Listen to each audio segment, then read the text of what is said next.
Hi everyone, and welcome to Pivot Panels episode 3. Today we're talking about pivoting from dance to writing. So joining us we have Amanda Sherwin, JC Scott, and me. My name's Kaylee Randall. I'm the founder of Pivot, but I'm also a dancer slash writer, so I figured why not join in the conversation. So Amanda is from Florida. She moved to New York to attend the Marymount Manhattan College studying dance and journalism. She also trained full-time in the Broadway Dance Center Professional Semester Program, and now Amanda is the assistant managing editor at Dance Spirit magazine while she continues to audition and pursue dance in New York City. JC is from Louisiana. She studied journalism at LSU while also dancing on the Tiger Girls dance team. She went on to become a Dallas Cowboy cheerleader and a Radio City Rockette, among other things. In 2018, she started a blog called Journalish, and recently she's been working on building up her own freelance writing business. As for me, I grew up in South Florida. I went to UCF in Orlando. I studied advertising and PR. I've performed at Universal Orlando, Busch Gardens in Tampa, and during my first contract with Royal Caribbean Cruise Lines, I also started a blog. After ships, I started contributing to Dance Spirit magazine, and I started a freelance writing business which I would work on during the day while I lived in Vegas. I was doing Vegas the show at night and writing during the day. Now I live all the way in Brisbane, Australia, and I am a full-time freelance content marketer, so basically a freelance writer. So yeah, that's a bit about us, and without further ado, let's get right into the panel. Please enjoy episode 3 of Pivot Panels, pivoting from dance to writing. This is going to be slightly different than the ones that I've done before because I'm kind of going to be involved. Usually I'm just asking the questions, but I'll share my answers as well, I guess. Yeah. So I guess we'll just get started and we'll go around the circle and share our experience and just talk as much as you want because I love to go on tangents and all of that good stuff. Okay. So, first, what made you decide to pivot into writing or pursue writing? And what did that transition kind of look like? So let's start with JC first. Okay. So let's take it way back. Yeah. So I think when I first started writing and first realizing that writing is, I don't know, I've never been one to express myself the best verbally. I always found that words were my way of expressing myself. Like even as a little kid, I had millions of journals where I just wrote everything down. And I may not have been able to say how I was feeling, but if you went through my journals, you'd know exactly how I was feeling. So that was my form of expression. And then I didn't realize that I could be a writer. I always read books. I knew books were written by writers. But when I got to high school, I joined the newspaper staff. And I was like, oh, I can share stories this way too. I don't have to be an author. I could be a journalist. And so that kind of started when I went to college, I got my degree in mass communication. So that kind of laid the foundation of my career as a writer. As I continued to pursue dance and writing, let's say this is writing, this is dance. It kind of just did like this because I always put dance first. And then I would do freelancing on the side. When I was living in Dallas, I freelanced for a magazine and a newspaper. When I went to New York, I started my blog. And so it just kind of always was there. And I guess I kind of pivoted into it being more of a career path. Dance was my career, but I wanted writing to have another career going alongside of it. And so I took a mental health year last year. So that was 2019. And to kind of step away from dance a little bit. And during that year, I started writing more. And I wasn't necessarily writing freelance writing. I was just more, I want to say creative writing, essay writing, if you will, just more expressive writing. And I built my blog that I called Journalish. And I started off sharing other people's stories. And then I guess I kind of realized that there was power in my own story too. I used to always shy away from including myself in writing because I thought it was selfish. I thought it was, I don't know. And I think there was a part of me that wasn't ready to be that vulnerable, and put myself out there. And during my mental health year was when I was like, there's power in our own individual voices. So like, why am I afraid to like, it's nice sharing other people's stories, yes, and I still love that. But I think it's okay to insert myself into my writing as well. And so that kind of started that path. And since then, I've started like a little writing and editing business, and I've been doing have a few clients under my belt, so that's kind of cool. And still, I do some freelance work for Darling Magazine and, of course, my own journalistic platform. So yeah, that's just kind of how it all played out. Once I decided that, okay, yeah, I want to make writing a part of my career, then it just kind of all started to fall into place. Yeah. I feel like that is kind of how it happens. It's sort of looking back you can see how the pieces kind of fit together. And Amanda, I know that you haven't fully transitioned, or I guess we all haven't, like you never really do. But I know you're still like auditioning and you're in New York and doing the thing, but how did you get involved in writing? Yeah, definitely. I guess maybe I've done like a little quarter pivot, but I'm still very much exist kind of in both worlds. So growing up, I identify completely with what you said, JC, like much more of a writer than a verbal person. I love reading and writing, and I actually grew up reading Dance Spirit magazine, so that I knew like really early on that there were dance writers and people that wrote about dance. And so I would just kind of jokingly say like, oh, when I grow up, I'm either going to be on Broadway or I'm going to be the editor of Dance Spirit, depending on who was asking, because with dance, people ask you and they kind of already have an expectation of what the answer is. So, and then in college, I went to school in New York City, and I actually received this fellowship called the Jeanette K. Watson. And so that allowed me to do 3 different summer internships in like completely different fields. So I went and I majored in dance and journalism, but with this fellowship, I also interned at like a political journalism magazine, an advertising agency, and like a storytelling nonprofit.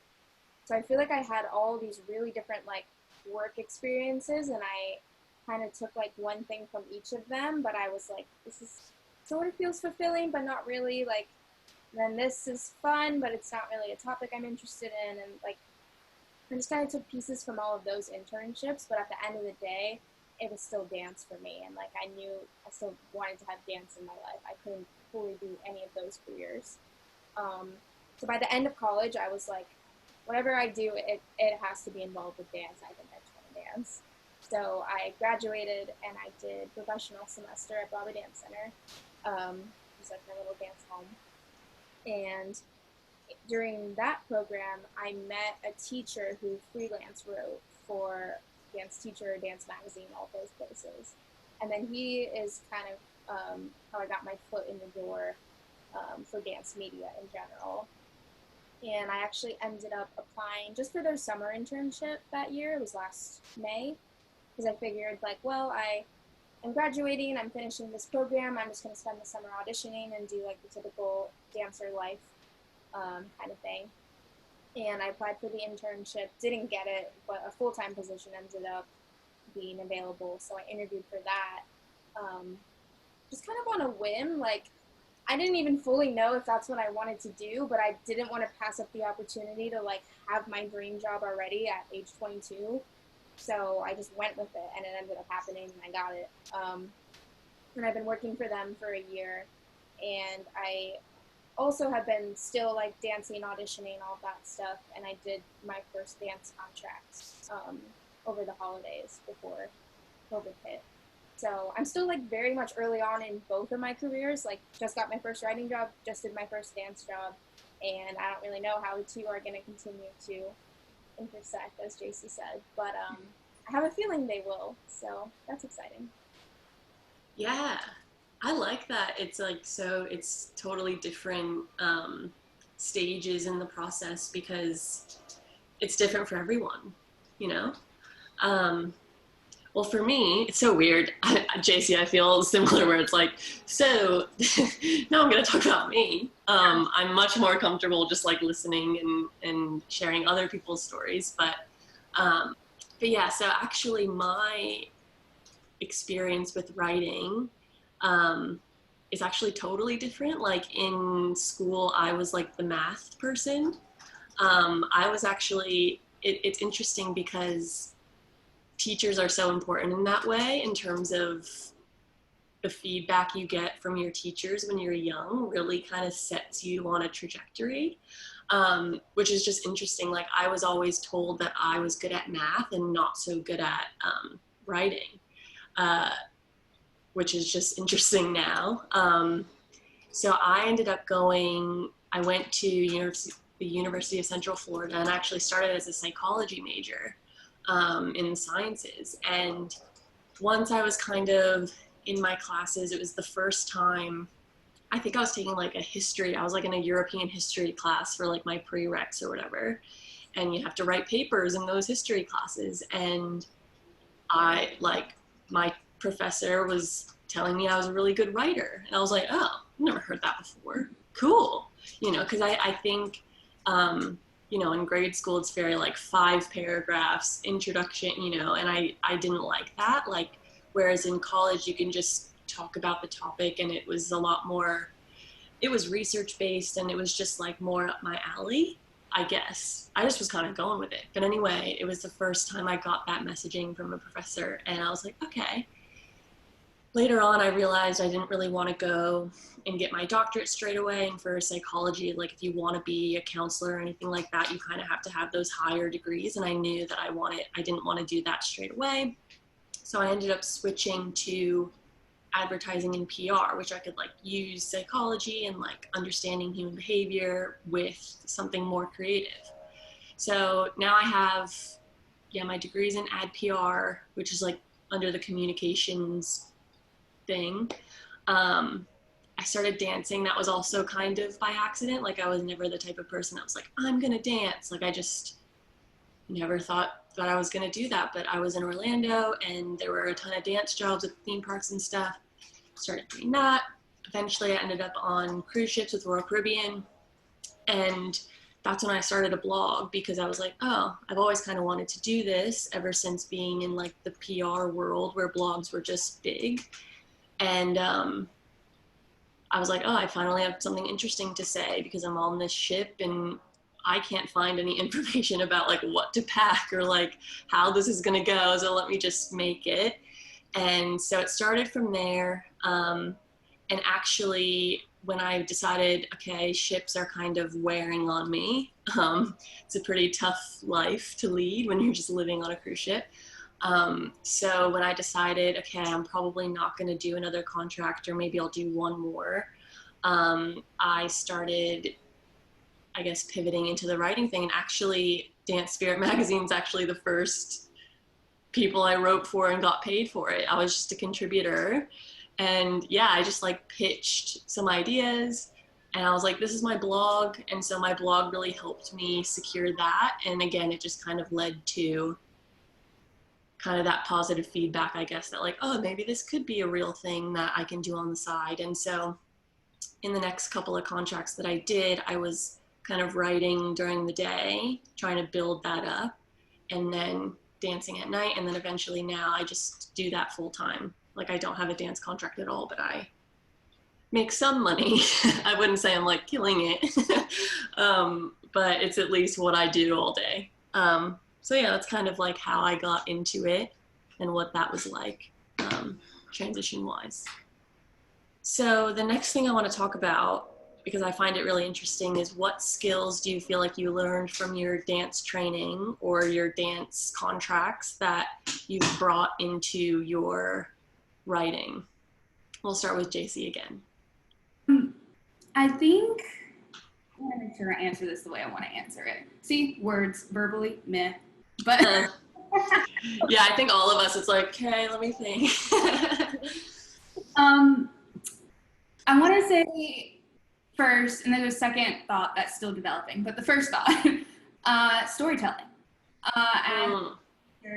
you're telling a story, whatever, in any genre really, even if it's, for me, a Christmas show. There's still storytelling and, you know, that aspect. And so learning how to tell stories with my body, I think that kind of helped me define myself as a writer, because I'm like, well, that's like my favorite part of dancing is movement to share a story, whatever that story may be. And I was like, I want to be the type of writer that is a storyteller. I don't want to just throw words on a paper that sound good. Like, I want those words to have meaning. I want someone to interpret these words in numerous different ways and feel something from it, pull a story from it. Very much how you approach, or I approach, I'm pretty sure we all do too, but how I approach dance is I want my movement to speak. And so I want my stories to speak to. So I think that is a skill that I kind of pulled from my dance training to kind of, I guess, translate that into writing. And I think another thing, this is the thought that I'm having a hard time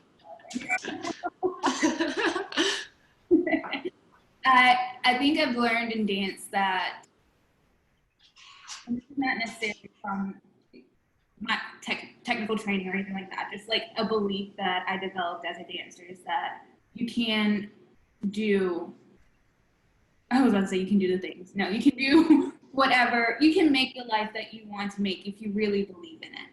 So like the dance career that I had for myself, and still have, I'm still, you know, very much dancing, but I had to believe that I was able to do it. Otherwise I wouldn't have been able to achieve it. You know, like if you're like, you know, it would be cool to be a rockette, but I don't think I can do it, then no, you're never going to do it. But if you're like, it would be cool and I'm going to work for it, I'm going to try to make that life for me because I see it in my head and I want it to be a reality.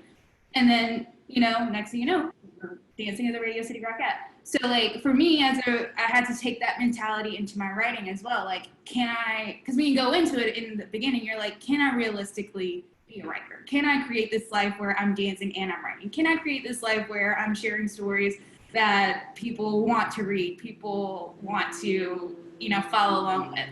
And so I had to bring that mindset into my writing as well, so that I could create the life where I'm dancing and I'm writing and making a living doing both.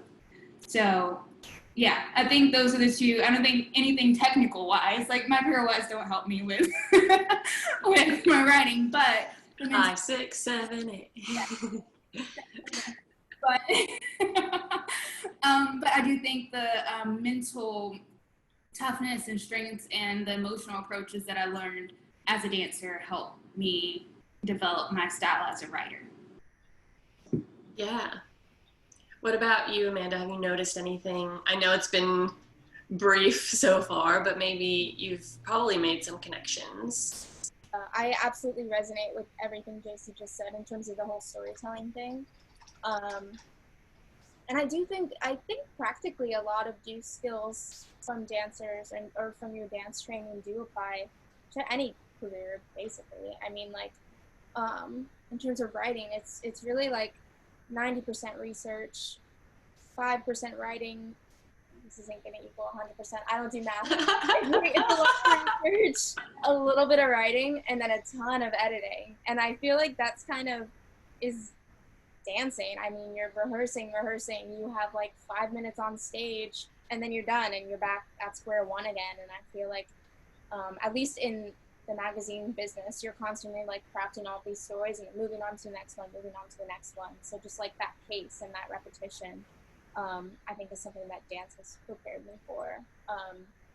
But just in terms of like the really simple maxim of write what you know, I feel like it's easy to write about something you taste or something you see, but like if you haven't had that feeling of dancing, I think it's really hard for a writer to capture that. So as dancers, we like uniquely have a perspective on movement that like other people just don't have. And so like I think it's taken some time for me to develop like my own writing voice. Just like dancers, it takes a long time to develop your artistic voice, but the more you do both, I think the more you just like kind of get into a rhythm and a groove, and you find like your little niche of what you know and what you get confident writing about, or like even a style that you're confident writing in, and then it just kind of goes from there. But it's continuously like evolving, I think, both of them. So Yeah, I like that sentiment of like the repetition, because that's so about what we do. You go in and do the same bar, you know, you do the same ballet class every 3 days or whatever. Like that's what your training is, or like you do the same progressions across the floor, and that's how you build up your technique in dance. Like I do think that's, for me anyway, that's been huge in my writing. Is just doing it, like practicing and trusting that that leads to good things. With that as well, I've noticed that the discipline, understanding how to be disciplined, is really helpful. I'm sure you guys can relate. Where it's sometimes it's rough, where it's like, okay, I just have to sit down, I just have to start, because something in me is just really, there's a block and I don't want to do this right now. Like I feel like I'm depleted or whatever the reason is. You just have that in you to sit down, start doing it, and usually it's okay once you just start. I guess that's pretty good for everything as well, not just writing. But the other thing for me is that as a freelance writer, and JC, you might be able to relate to this, is that being comfortable with rejection and not taking it personally is a good skill to have. Because in the freelance writing thing, you know, when you don't have a magazine where it's like, that's what you're like, I think that's just totally different, where you're freelancer, you're pitching all the time. And maybe a client only needs 3 articles or whatever, and then you're on to the next thing. So that's kind of like auditioning, where it's like, okay, I have a contract for 3 months, but what am I going to do when this is over? And getting comfortable with, you're not always going to get every job. Not everyone's going to like your writing style or need that for that certain thing. It's like you're fitting a role again. And for me, I mostly do content marketing. So I'm mostly working with brands on their blogs and doing more like sales generating writing. So whether that's copywriting for product descriptions or social media, or writing the blogs that are on a company's website. But the point is to get them to buy something or to at least check out the rest of the site. So not everyone's gonna like my kind of like conversational style, where it's like, I do resonate with the storytelling thing of it. And I think there is a place for that with companies and brands and businesses. Like people want to hear your story behind your business and why you do what you do. But not everyone thinks like that. So it's like, I have to be really comfortable with not taking that personally. And just getting comfortable with tons of rejection in the same way you do in your dance career, when you're going to, 50 auditions a year and getting 1 job. I think that those are kind of some big overarching skills that I think we get really good at as dancers, that you can really transfer to anything, but with writing specifically, those are some good ones, I think. So now I kind of want to talk about the sort of struggles. JC and I were chatting just before we got on this recording, and for us, and maybe Amanda too as well, like I'm not sure if you experienced any kind of like confusion or maybe like this identity crisis or this kind of like butting heads between. Okay, cool. Like I just wasn't sure but I guess like, we start dancing as very young children. So I think it would be, even if you're just starting out, even if like you decided to pivot today, you would still be experiencing this kind of friction. So I kind of want to talk about that struggle, maybe like, and even with the pandemic, like meanwhile, there's a global pandemic. So it's like, what has that experience been for you? Like, what are kind of some of the struggles you went through in your transition or trying to blend these 2 sides of yourself? I'll start with JC again. Yeah, we'll just go in the same order. I'm trying to figure out where to start. The hardest part during the pivot well, yeah, you question yourself a lot. You question, am I crazy for even attempting to go down this road? Am I saying, or am I closing a chapter of my life that has been a part of my life for forever? Or am I just like leaving a crack in the door? Like, what am I actually doing? And what are people going to think when they find out that I decided to, leave a job or leave a certain situation that is so ideal and so amazing to take time to, one, focus on my mental health, and two, in that time period, also work on another part of me that I'm very much passionate about. So it was just like, it was an identity crisis, I guess. I was trying not to be dramatic, but that's not dramatic. That's what it was. I always feel like I'm like, am I being the most dramatic? No, it's very, you very much have to, you do a lot of internal work, I feel like, or at least I did. I did a lot of internal work to, I guess, give myself the strength to put myself out there in a different way as a writer and not as a dancer, as a, person who crafts words together instead of movement. So trying to, that whole year, all last year was that. Like, that was like laying the foundation for undoing and then redoing is kind of how I felt I was. And trying to find a way to merge the two, because I still very much want to be a writer, dancer, writer, or whatever. But in doing that, I think it was a blessing in disguise that all of this change, all the struggles of questioning if I could be a writer, questioning if people would receive me as a writer, questioning all those things, and then actually putting myself out there and making the decision to go for it and see what happens, kind of helped prepare me for this year, where now we're in a space where dancing is not happening in 2020. Like, I mean, in some instances there are, but like the way that I thought I was gonna, like, my plan was to return to dancing in 2020, or in the way that I was prior to taking my break, and that reality was stripped from me because of the pandemic. And so it was, I guess, a blessing in disguise that I took that time to pivot and do all the hard work that comes with finding a new, I hate that phrase, new normal, but finding out what is next for me, because, right, it was a natural, okay, well, I guess I'll put my energy into my writing more this year, since dancing is not going to happen for me. And I see a lot of close friends who are facing those very hard and difficult mental questions and realities that I was facing last year. And so there's a part of me that feels I struggle with having a bit of guilt, because while this is very much a tough time for dancers everywhere, and I still feel that those feelings are still very much real for me, I also have a little bit more, what's the word? I guess, I don't want to say confidence, because it's not confidence, but a little bit more. Maybe clarity? Clarity, yes. Yeah, that's it. A little bit more clarity, because I had my identity crisis, and I now know that if dance is not a part of my life, I know that I have something.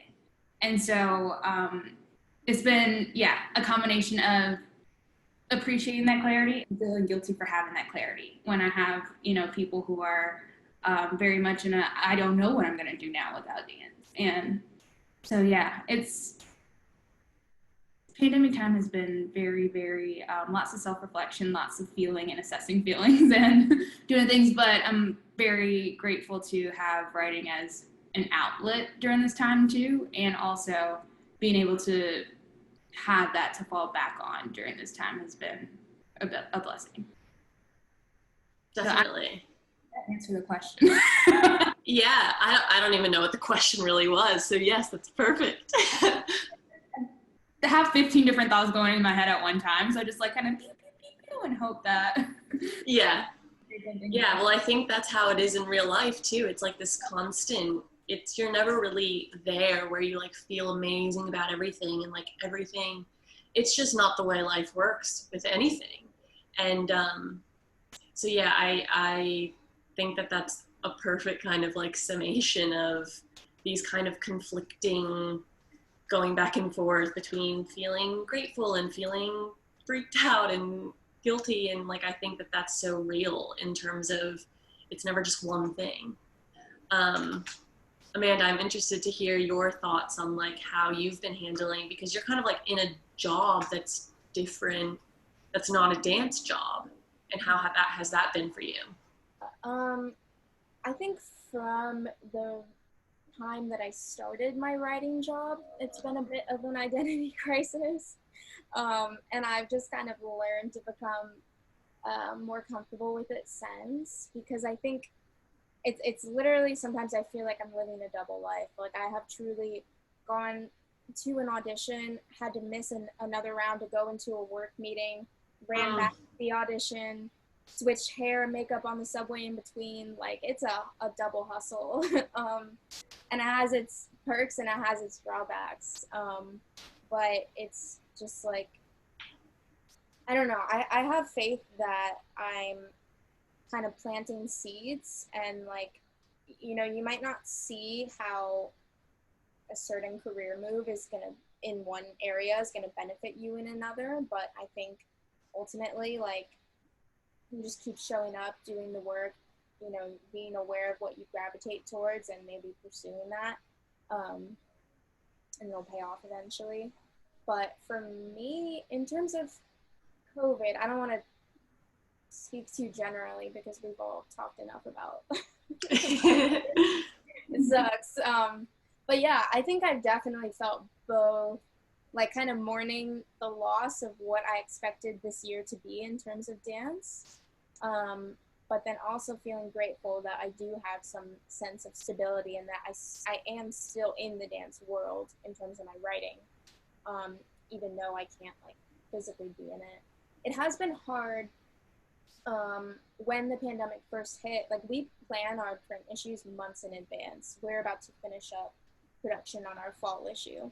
So it's not a good time to work for print media because everything is changing every single day. So it was definitely very overwhelming at first to have to, one, like, process that my dance career wasn't really happening this year, and then also, like, write about it for other people and give them advice and encouragement. So I think for a while, it kind of felt like I was pouring from an empty cup because my fuel and my fire for dance was, like, slowly burning out while I was trying to keep it alive, like, for our readers. And I think just in terms of COVID, like, slowly have been kind of getting back to dance. I took a little bit of a break because Zoom classes are just not my thing. We're getting back into it. I feel that. But yeah, I think it's just, for me, like, I've had to learn that my different career roles are really just different hats that I wear. And at the end of the day, I'm me, whether I'm showing up as dancer Amanda or writer Amanda. At the end of the day, like, they're both equal parts of me, and I might not be able to see exactly how one benefits the other, or like, sometimes I think, like, oh, haven't taken that many dance classes this week because work's been busy. Like, I'm not honoring my dance self. But, like, there's a time and place for everything. I think as long as you keep showing up where you can and don't stress about if you're doing enough, that's something that I've been thinking about a lot lately in terms of, like, balancing both identities. So it's a process in progress, but Yeah, you touched on so many things. I really like, yeah, no, it's great. I really, really love the analogy of planting seeds. I think that that's something that we don't, like, in this, I was going to say in this day and age, that sounds so, like, grandma of me, but, like, yeah, like, we don't think about the long term enough. And it's so true that you never know how just planting different seeds, how they're going to grow. That's something I think about a lot in working on this pivot project that I'm doing. It's like the whole vibe is like, if you just look at nature, it's like these are just so much bigger than us, and there's so much that can come from just planting a small seed and being patient. So I love that you touched on that. The other thing about that I've experienced is in my transition when I was, I left a contract early to pursue other parts of myself. A big thing was that I was in a relationship with an Australian. And so now I'm living in Australia, and there's this stigma, I guess, against, it's like, oh, you're settling down. It's like, why do we have a negative connotation? It's like, I want to be in a stable relationship. That's not a bad thing. And there were just all of these things about like, oh, how could you leave this contract? So many girls want to do this. Like, that doesn't make any sense. And and like, by very well-meaning people who I know care about me deeply. Like, they were genuinely concerned that like, you are giving up something. And I think for a long time, there was this fear of like losing that part of myself. But what I've learned is that it's been 2 years since I've danced as a job. And the interesting thing with COVID is that I've actually, because we were planning to like be in New York and like travel the States in May, but then that got canceled. And so I was kind of looking forward to going to BDC and going to these studios and like taking with these people that I've seen, it's like you see it on the internet and I'm like, oh gosh. But at the same time, I was quite nervous to like dip back into that world, because we all know how intense the New York studios can be. Depending on who you're around, it's just like you can get some weird vibes sometimes. So I was kind of nervous to like experience that side of myself again, where you kind of have to like put on your armor in a way. So it was actually kind of good for me that I could like take Zoom classes in my living room and like dip my toes back in and be like, oh, okay, maybe hopefully when things go back to whatever, I can be confident that like, oh, I haven't really lost that side of myself. It really doesn't go away. Like, sure, maybe your technique's not going to be there, but like it would take a couple of months of just going to ballet and like just doing the thing that you know how to do and trusting that you can get back to that, because you can. You're really not losing it. And that was a big fear of mine, like that I felt like I had to choose, and you really don't. We've trained in this for like 20 years plus, and you can't, I mean, I guess you can lose it, but like you can't get that overnight. So it's like you have done the work and it'll be okay, and you don't have to fear. That was like the biggest thing for me, was that I was like, oh, I have to choose. And you really don't. Like, as much as I'm not pursuing any dance contracts at the moment, like I do feel like if something were to come up that fit in my lifestyle, of course Australia is a very different scene in terms of there's not that many theaters, and there's not that many like contracts that aren't cruise ships or like going on tour. But if something were to come up, I would feel like, oh, I could just like prepare and go back to it, and it's like it's not that big of a fear anymore. And I think that that's something I'm really trying to get across with Pivot, is that you can explore these other sides of yourself, whether it's you want to get married and focus on that, because that takes a lot of work too. Anybody who's like in a long-term relationship knows that there are sacrifices you have to make, or it takes work, it takes energy. So, so whether just any side of yourself that you want to explore, you can, and you can still be a dancer, and you always will be. And kind of shedding that fear and like, understanding that you can, and like Amanda said, where it's like, oh, I'm not honoring the dance part of myself. It's like, it's okay if that was like hard to figure out that week, but like it will balance itself out, because you are you, and you are gonna take care of that. And it's not this big scary thing. I want to add to that real quick. Yeah. Something that I realized that I struggled with a lot. You both touched on it. Amanda, you said that you are you, and these things are yeah. I didn't realize I did this until last year. I did tie my identity to titles instead of myself. You know, so like when you strip the titles away from you, then yeah, you do have identity crisis because you found yourself in being a Dallas Cowboys cheerleader or being a rocket or being a cruise ship dancer. Like that was your identity. And so when you're not doing that, then you're like, well, who am I? Like, I don't know what to do with myself because that is me. But in reality, you like, it's a part of you. It's not who you are. It is in you. It's within you. And so that's something that I had to like, I struggle calling myself a dancer because I'm like, well, I'm not auditioning 24/7. I'm not in steps. I'm not in BDC at the moment. So am I really a dancer? And it's like, well, who told you that that was the definition of being a dancer? Like you get to identify what that is for you.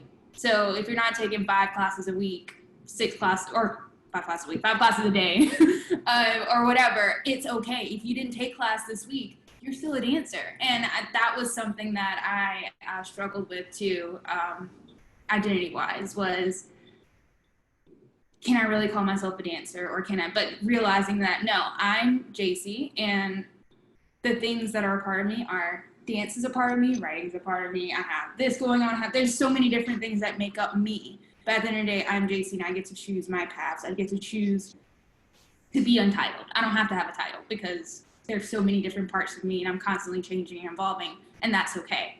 So I think that was, yeah, both of y'all talked about that, and I definitely, and I'm sure plenty of dancers feel that way too, but like I definitely struggled with that, and it was very hard to get to a point where I was okay if I spent all week writing and didn't move. But no, I can still move whenever I, feel like it, and I'm still a dancer. So, yeah. Yeah, I think especially being like new in the dance career, starting out being younger, like the poor struggling artist trope needs to go. Like I think people kind of use that as like a badge of honor, like that this career is so draining and it takes so much out of you, but that can be kind of unhealthy. I think it's important, like if you thrive in other areas that allow you to not do that, not to be burnt out like that, then like take advantage of it. The struggle is worth crediting, but if it's not necessary, then don't do it. Yeah, totally. Well, I even find, like, just thinking back on how burnt out I was in my last contract and like how much my body hurt. Like I think about that sometimes, and like I remember I was like limping off stage in my last ship contract because the shoes are they just fall apart, and like it's not, you can even have the best shoes and your feet are still broken. And I just feel like now when I do take a class or when I dance for me, like the relationship to it's so much different because my body actually feels good because I haven't run it into the ground. And it's like I can enjoy it in a different way because like it's not this outcome-based thing that like, oh, I have to impress this person because they're casting for this, and oh, this person's in the room and they're like the dance captain at this show or whatever. And it's like, there's none of that. It's just, and it's such a different experience. Like I can't even remember, which is kind of sad. It's like, I can't even really remember a time before when I was taking class for dance sake versus like this career thing, which is kind of sad. I'm like, maybe I potentially was like 10 years old the last time I felt that way. But it's like, that's why I started, because I felt that way. And so it's all this, and I think that the whole sentiment of like, it's going to change, it's going to evolve. Like your relationship with dance is going to change, just like your relationship with yourself is going to change, and with the world and with your career. And I think now more than ever that, there's almost no such thing as like you get a job after college and then you stay there until you're retired and then you retire with this pension or whatever. It's like, I don't really think that exists anymore, if it even did in the first place. So it's like trusting that you're going to change and your priorities are going to change, and that's okay, and just embrace that. But it's tough. I won't say it doesn't take work. It's like it's a constant thing. So how would you suggest other dancers would get started in the writing field based on your current career job title in writing, whatever that might mean. So yeah, if you can maybe speak on first steps for somebody who's interested in pivoting to writing. First, just start. Like, Yeah. just start writing. Try to write, and this is something I still struggle with, but I like to make the suggestion: write daily, even if it's 50 words or 5,000 words. Go you. But I guess for my career at the moment, I'm in a position where I'm a freelancer. So I'm, contract work. My work is not consistent. And I'm also trying to build my own writing platform because I would eventually like to be, I used to joke about, I can never write a book. And now I'm like, I want to write a book. So that goes, you're constantly, evolving and changing as a person. I've changed as a writer, I guess. Like that is very much a goal of mine. So like trying to build my writing platform. But I think for me, and I know, Amanda,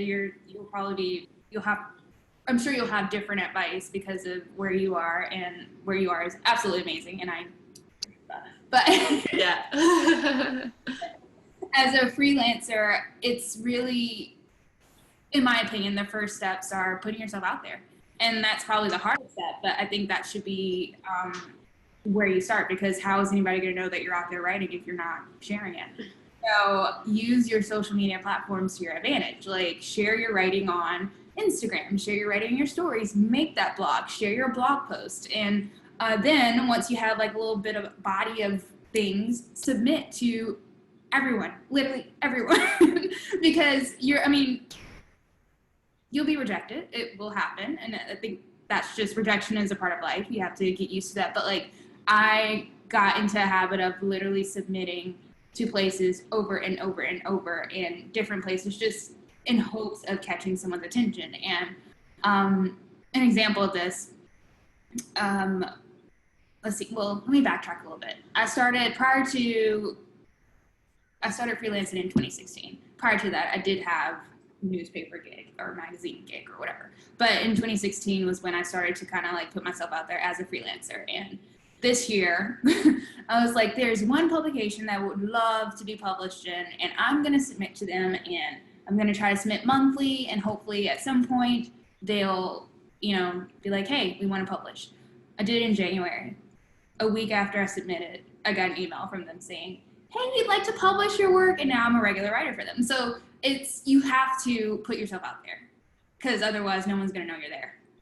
I think that's I would say that would be the first step, is to just start and then share it. Yeah. Amanda, what would you say? Yeah, totally agree with all of that. That's really great advice in terms of getting started and putting yourself out there. Definitely.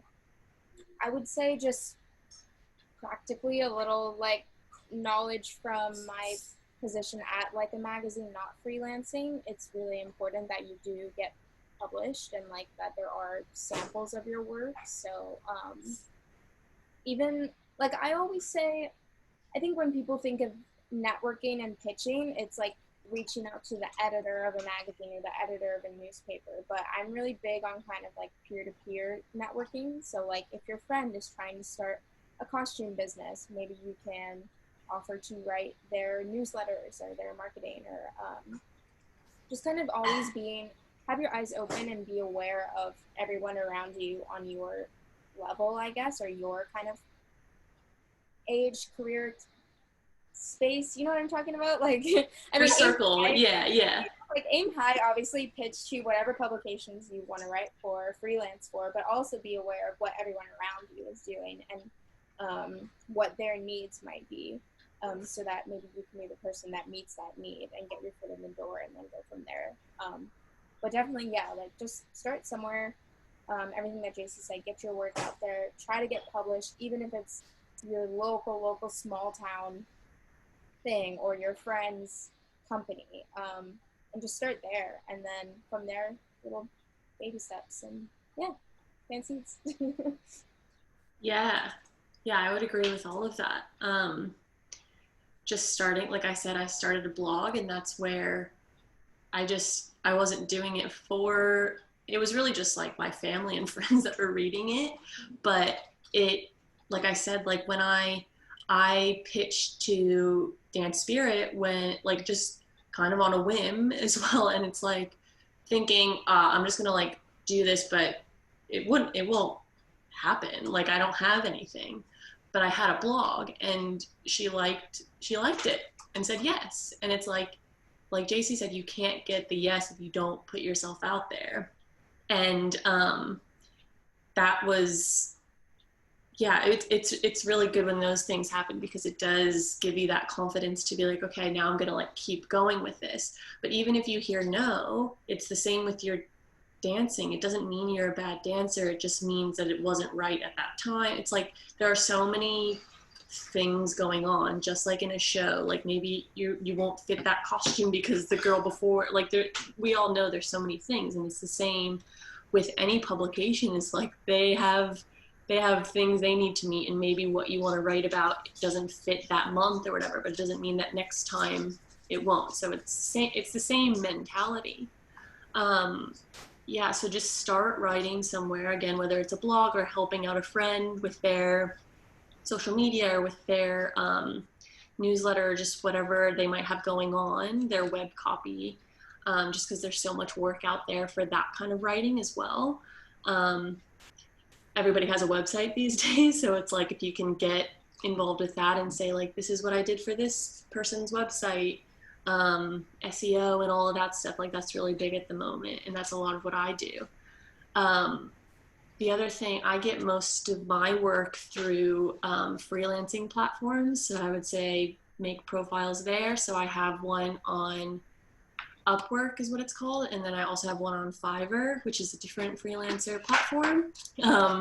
So those are good to just like get started. In the beginning, I was working for like pennies just to like get a portfolio, and yeah, like Amanda said, get published, like even if it's just on a blog. Like it may seem small, but that's what people are looking for. They're just looking for your name on a byline that says like you wrote this thing and it's like published, even if it's just on the internet. Like my stuff on Dance Spirit was only published on their online platform, not like in print, but it's like it's still a credit. And like even if I post on, you know, I don't know, I'm trying to think of like a good example, but maybe if it's like I do a lot of fitness writing, so if I was on Lululemon's blog, that's a publication essentially in this day and age. So it's like just trying to get your foot in those doors, and they're always looking for submissions. So just, yeah, putting yourself out there, getting on those freelancer platforms and starting, I think are good steps to take. So yeah. I recently got on Fiverr. Oh yeah. Yeah, but it is a great way to build portfolio too. Like you get a bunch of little gigs, like get a lot of different clients from those gigs, and that's a way to build kind of a body of work too that I'm learning. I've been trying to do brand storytelling. Yeah. And I've gotten quite a bit of work from Fiverr. So yeah, putting yourself on those freelancing platforms can not only, one, get you some money, but two, help build a body of work too. Mm-hmm. And I think you have to be open to going backwards to go forwards. I think that's really hard because I think in the dance industry, it's all about, you know, of course you want to get paid for your work and like not doing things for free. Not that you have to do things for free, but you definitely have to work for maybe less than you would expect. Like I definitely, it's good to start the freelancing thing while you have something else. Like I'm grateful that I started building that up when I had a dance contract where I was like making the bulk of my money. So I would suggest that, of course, now with the pandemic, that's a little bit more difficult, but you know, if you have some money saved and just like knowing that it's going to be kind of a slow start in the beginning, just like with dance, like again, there's so many parallels. It's like you kind of have to start somewhere, but eventually you can start increasing your rates and it'll be okay. But yeah, I think those are good places to start. Is there anything else that you guys wanted to add before we kind of wrap it up?